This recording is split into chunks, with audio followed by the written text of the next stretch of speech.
Republic ദിന പരേഡിന്റെ ഭാഗമായി രാജ്യത്തിലെ വിവിധ മേഖലകളിൽ നിന്നുള്ള ഏകദേശം 10,000 വിശിഷ്ടാതിഥികൾക്ക് ഡൽഹിയിലേക്ക് ക്ഷണം. രാജ്യത്തിന് നൽകിയ മികച്ച സംഭാവനകൾ നൽകിയവരെ സ്വർണിം ഭാരതത്തിന്റെ ശില്പികളായി അംഗീകരിച്ചാണ് ക്ഷണം. കേരളത്തിൽ നിന്ന് ഏകദേശം 150 പേർക്കാണ് പ്രധാനമന്ത്രിയുടെ ക്ഷണം ലഭിച്ചിരിക്കുന്നത്.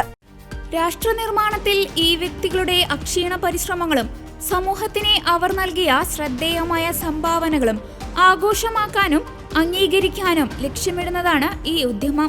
റിപ്പബ്ലിക് ദിന പരേഡിലെ സാന്നിധ്യം അവരുടെ കഠിനാധ്വാനത്തിനും അർപ്പണബോധത്തിനും രാജ്യത്തിന്റെ പുരോഗതിയോടുള്ള പ്രതിജ്ഞാബദ്ധതയ്ക്കുമുള്ള സാക്ഷ്യമാകും.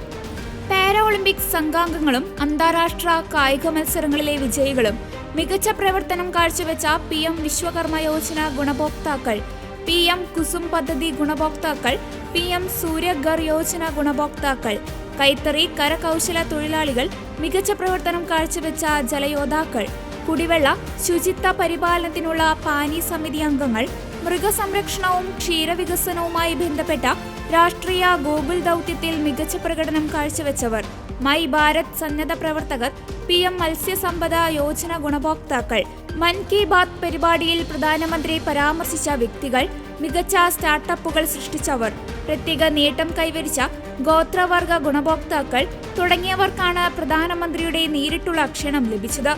അതിനിടെ രാജ്യം തദ്ദേശീയമായി വികസിപ്പിച്ച നിരവധി പ്രതിരോധ സാങ്കേതിക വിദ്യകളുടെയും ആയുധങ്ങളുടെയും പ്രദർശനമാണ് ഇത്തവണത്തെ പരേഡിന്റെ ഹൈലൈറ്റ്.